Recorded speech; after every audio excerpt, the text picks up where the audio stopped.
untuk Idul Fitri, Idul Adha, wa yusannu al-ghuslu lil yaumi. Oke, hari itu sunnah, Pak. Sampai ketemu Idul Fitri, Idul Adha sunnah. La liman yuridu hudur sholati faqat. Tidak hanya bagi orang yang hadir sholat saja, termasuk fayusannu walau min haidin wa ghairi mumayyizin. Bahkan di sini dikatakan bagi perempuan yang haid. Berarti yang haid ini kan gak sholat. Tapi ketika ketemu dengan Idul Fitri, sambil saja sama istrinya, Mas, kalau datang bulan saya haid, walaupun datang bulan, ketemu Idul Fitri, ketemu Idul Adha, sunnah tetap untuk mandi. Sunnahnya untuk mandi dok, tapi bukan untuk sholat. Sunnahnya hanya mandi dok, bukan untuk hadir sholat. Kenapa? Membuktikan di sini kemuliaan Idul Fitri dan Idul Adha. Pokoknya kalau ketemu anak kita yang perawan, kemudian ketemu istri kita, kemudian kok mau berangkat Idul Fitri atau sebelumnya sudah datang bulan, maka tetap boleh mandi sunnah, tapi tidak untuk sholat, tapi tidak untuk bersih dari haid, hanya untuk mengagungkan kemuliaan Idul Fitri, Idul Adha. Sallallahu alaihi wasallam. Di Madinah yang dikerjakan oleh Nabi banyak mandi Jumat, Idul Fitri, Idul Adha. Bahkan bagi wanita yang haid boleh untuk melaksanakan mandi sunnah tersebut walaupun tidak hadir untuk sholat karena kondisinya tidak suci. Terus yang ketiga, ghuslul mayyiti walau kana mayyitu kafiron. Nah, terus sampean dianjurkan untuk mandi setelah memandikan jenazah. Setelah memandikan bukan setelah tidur. Yang betul itu setelah memandikan jenazah atau mayit. Sunnah. Kenapa kok demikian? Banyak hal. Satu, takut kita ini terpercikan yang namanya najis dari mayit atau kotoran-kotoran. Nopo malih setelah memandikan ikut tikun, nopo malih sampai ikut menguburkan. Maaf, pengalaman pulau sampai Pak. Ketika kita memandikan jenazah, kemudian ketika kita setelah memikul jenazah, mesti badan ini rasanya capek, berat. Mohon maaf. Kenapa? Sebab dikatakan jenazah itu dulu kalau dosanya banyak, amal ibadahnya banyak, dosanya akeh. Ketika dipikul sama katil ini Pak, sama keranjang ini Pak, itu seandainya suaranya terdengar, saya jangan dibawa ke kubur, saya nggak siap, saya nggak cukup menghadap sama Allah. Kalau samanya nggak cukup. Tapi kalau bagi mereka yang insya Allah mudah-mudahan kita diberikan istiqomah dalam kebaikan, sholatnya rajin, ibadahnya rajin, taat kepada Allah, taat kepada Nabi Muhammad, justru sebuah kebahagiaan apabila telah meninggal dunia, segera Pak ayo cepat terus untuk kubur itu. Karena bagi mereka orang yang telah meninggal dunia merupakan media bertemu dengan Allah Subhanahu wa Ta'ala, dan di situ ada nikmat di alam barzakh. Sallallahu alaihi wasallam. Makanya dulu dikatakan dunia itu adalah darul amal wa taklif.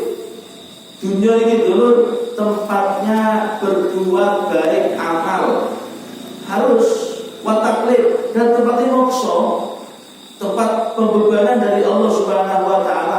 Mau tidak mau sampai subuh ini kesel ya, masuk di bawah sholat. Mau tidak mau tetap subuh. Untung tahajud Pak. Tapi nanti ketika kita masuk kuburan dikatakan wal barzakh atau wal akhirah darul jaza. Sementara yang namanya kuburan atau akhirat itu adalah tempat untuk balasan dari Allah Subhanahu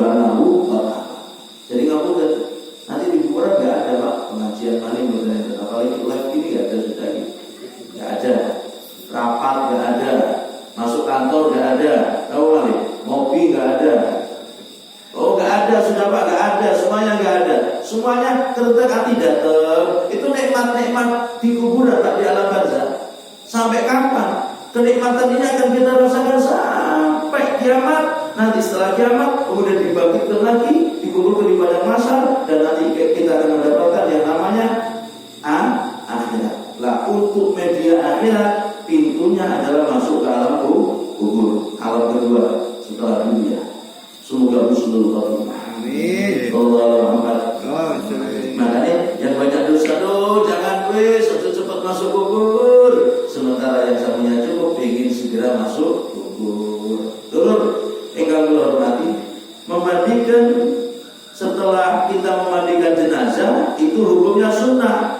Sampai walau kanal mayitu kafiron, walaupun misal ada orang non-muslim mati, sampai kok memandikan, walaupun memandikan yang dimandikan ini orang kafir, tetap bagi yang memandikan apabila dia muslim sunnah untuk mandi.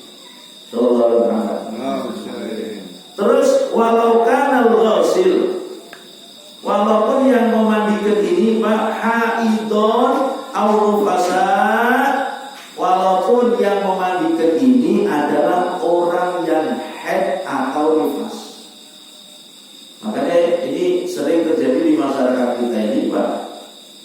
Kadang ketika ada keluarganya yang meninggal dunia, semestinya anaknya, keluarganya satu rumah harus ada yang bisa ngurus jenazah. Harus. Bagaimana mandinya, bagaimana mengkafaninya. Aslinya gampang, Pak. Asal butuh pengalaman dan butuh perhatian kalau ada sampai. Makanya kalau si guru-guru kadang sampai merawat jenazah, kuncinya satu, anggap keluarga kita, anggap orang tua kita, anggap kakak kita. Jangan anggap itu orang lain. Kalau sampai ketika merubah jenazah, apalagi maaf jenazahnya ada penyakitnya, jenazahnya dan mungkin ada lukanya, ada baunya, ada alhamdulillah keadaan yang tidak terhormat, terus kita merawat. Kalau nggak punya tanggung jawab, waduh. Makanya yang paling utama memandikan jenazah adalah keluarga. Termasuk yang paling utama ngimami ketika keluarganya, apalagi orang tuanya itu anaknya, Pak. Anaknya. Jangan diserahkan orang lain. Yang paling utama jadi imam jenazah, kalau memang yang meninggal itu bapaknya, yang paling utama adalah anaknya. Bukan dia, bukan ulama, tidak, anaknya. Itu urutan-urutan yang paling utama. Kenapa?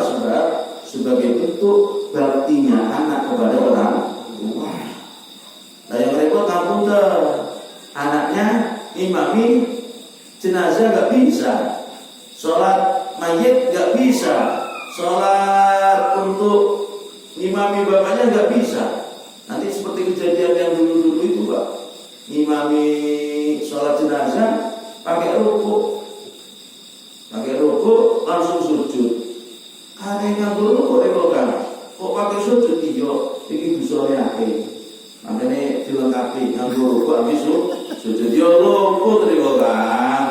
Iki arane ngisi. Ya namanya sholat jenazah 4 takbir. Nah terus kemudian anak keluarga sampai ini harus paham, Pak, terutama anak yang laki. Sallallahu alaihi wasallam. Bahkan yang paling utama ketika memandikan jenazah itu seperti yang pernah mungkin saya sampaikan, paling utama semakin sembunyi semakin utama. Makanya para kiai kita itu, Pak, kalau buat rumah khususnya kamar itu keramiknya dimiringkan nih. Kamar. Apa tujuannya? Tujuannya adalah ketika keramik itu dimiringkan, ketika ada jenazah salah satu keluarga yang meninggal, itu nggak dimandikan di luar rumah, Pak, tapi di dalam kamar. Kenapa? Takut ada aurat terbuka, takut ada aibnya, takut ada sesuatu yang tidak menjadi sebab kehormatan si mayit. Makanya dijaga sampai mandinya harus tetap dalam keadaan tertutup. Nah, yang repot dulu ada di masyarakat kita, Allah diskusi, ditonton. Itu ngapunten Pak, keluarga harus ngamuk dulu. Pak, ngapunten, jangan ditonton. Isin ibu kula niki. Apalagi yang meninggal perempuan terus dilihat sama orang, waduh, jelas walaupun sesama jenis Pak, nggak etis. Makanya menyembunyikan saat memandikan itu hal yang paling utama. Terus ingkang kula hormati, seandainya ada keluarga kita perempuan yang meninggal dunia, kemudian siapa yang memandikan? Seandainya ada anaknya, walaupun anaknya ini sedang haid, menstruasi, boleh memandikan ibunya atau keluarganya yang sedang meninggal dunia. Terus setelah memandikan jenazah, sudah prakteknya kan seperti yang saya sampaikan, bersih-bersih dulu, bersihkan, sampui, semuanya selesai. Setelah itu diwudui, setelah diwudui baru nawaitun ghusla hadil mayit, selesai. Setelah itu dibungkus. Ada sebagian rutin mandi ini ketika misal istrinya datang telat Pak, suaminya meninggal sudah dibungkus. Ibu kadung ngambung boleh Pak Mudir, kula nyuwun Pak Mudir, ajeng ngambung. Terus Pak Mudir, boleh. Gatal ini. Wis suci, batal ini. Sudah diwudui, sudah dimandikan. Sampai buka kitab-kitab, mulai kapan mayit jadah wudhu? Mulai kapan mayit jadah Gak ada Pak. Yang batal itu yang hidup apabila punya wudhu. Jenazah gak ada batalnya sudah Pak. Lagi gak mau sholat jenazah, dikubur, disolati, bukan sholat. Nah ini terjadi di mana-mana, terutama mutin mayit kan model lawas-lawas nih Pak. Boleh, ojo. Ini mari suci, tidak Pak, luput dulu. Yang hidup, yang batal, yang sudah dimandikan, yang sudah dikafani, tidak ada batalnya jenazah. Nah ini perlu kita sampaikan di masyarakat kembali sampai sallallahu alaihi wasallam. Yang keempat, mandi dianjurkan oleh Nabi Muhammad SAW kapan? Ghuslul istisqa, mandi ketika minta turun hujan. Alhamdulillah Indonesia ini aman.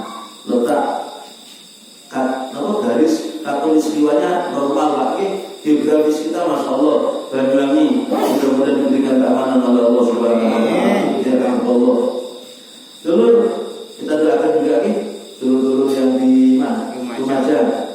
Ya Allah, Lumajang, Cianjur, sama saudara-saudara kita yang selama ini tertimpa musibah, semoga diberikan keselamatan dijaga oleh Allah Subhanahu wa Ta'ala.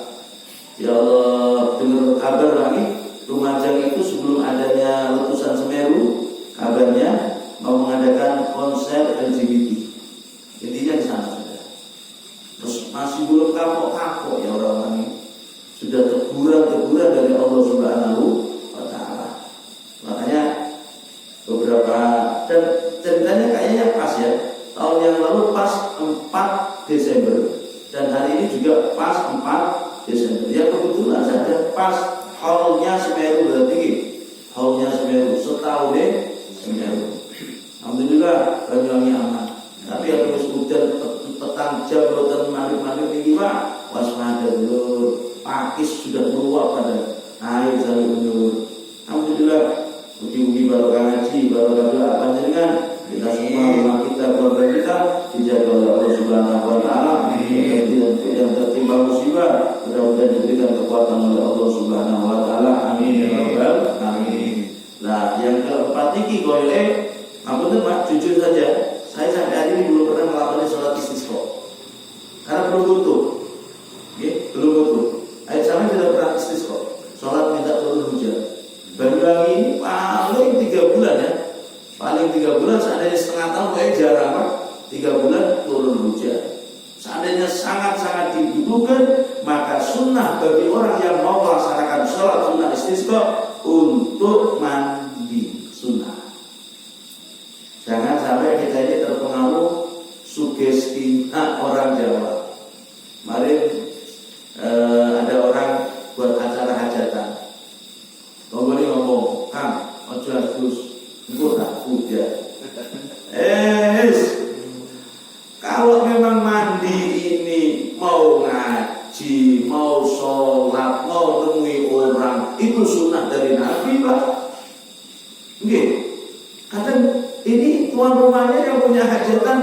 hari gak mandi.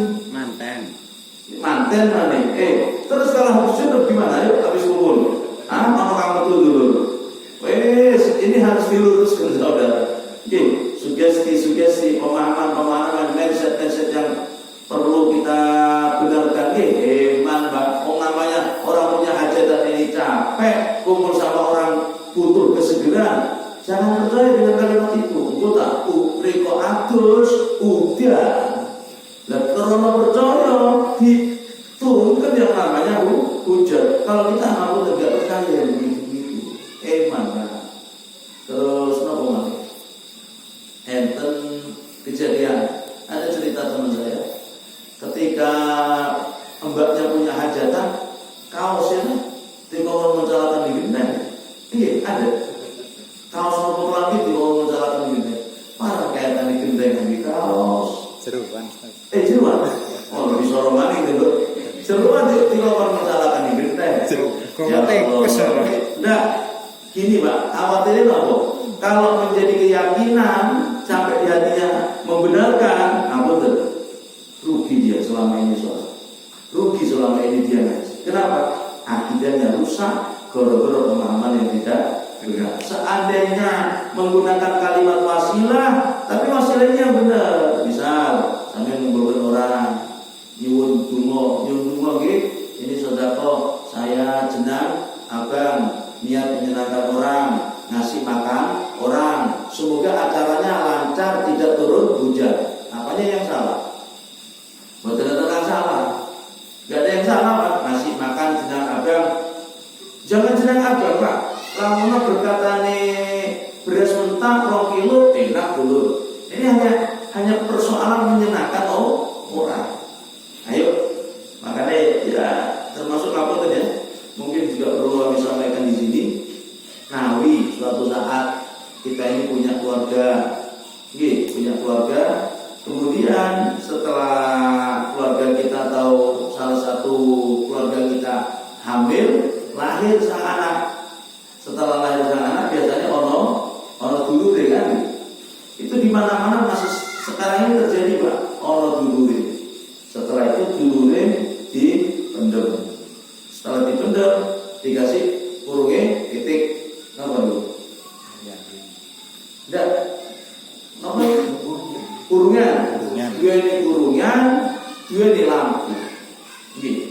Alasannya apa? Biar ini hati ini pada. Ayo sampai pikir-pikir secara akal saya. Mulai kapan lampu bisa madangi hati? Nanti mulai kapan lampu bisa madangi hati? Kadung anaknya walaupun disukai lampu stroking, lampu stroking Pak sekian kuat, tapi gak ngaji TPQ, gak kenal Quran, gak kenal ulama, ya tetep peteng hati ini dulu, tetep peteng. Gimana caranya? Gimana caranya? Kalau usul untuk jenengan yang hadir ini, ya kita gak melawan kebiasaan masyarakat, cuma kita cari solusi mawon. Tetap dibendem harus sunnah. Tapi lampu ini itu Pak, kalau usul lampu itu taruh tak di depan jalan musola atau di jalan yang gelap-gelap itu dulu. Ketika sampai naruh lampu sampai dungo ya Allah dengan barokah menerangi jalannya orang yang ke musola, dengan barokah menerangi jalannya orang di kamar mandi atau di jalan yang sepi ya Allah, semoga hati anak saya terang. Masuk? Ya masuk dulu. Ini namanya mensiasati. Tidak berubah adat tapi mensiasati. Kadung tetap tidak berapa hari? 40 hari. Oh berapa? Kadang Pak, ini yang melakukan bukan orang biasa. Saya ketemu ada salah satu kiai yang pakai seperti itu. Emang ya perlu ya. Seandainya waktu Pak Ustaz ini sudah budaya itu Pak diukur dengan agama, diukur dengan syariat. Contoh ya, sampean metoni istri hamil. Ya, zaman Nabi gak ada metoni. Tapi ketika kita di Banyuwangi di kampung Jawa Madura ternyata metoni dibacakan apa? Surat Yusuf, surat Muhammad dibacakan, surat Maryam, kumpul pada maghrib, setelah itu makan-makan. Apanya yang salah? Enggak ada yang salah. Teruskan bagus nih Bu. Yang dibaca Quran, acaranya baik dan sebagainya. Nah kalau metode ngundang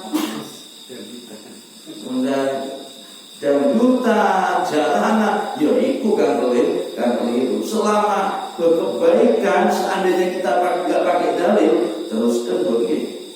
Nah termasuk di sini yang dianjurkan mandi kapan? Ghusl khusufil qamar wa khusufi syamsi, ketika gerhana rembulan dan gerhana matahari.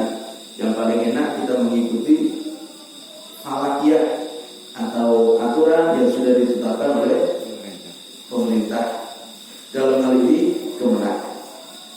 Kemudian yang keenam, koyo istisqa jarang, khusuful qamar koyo walaupun kemarin kita nggak mandi lagi, bahkan nggak ada yang melaksanakan.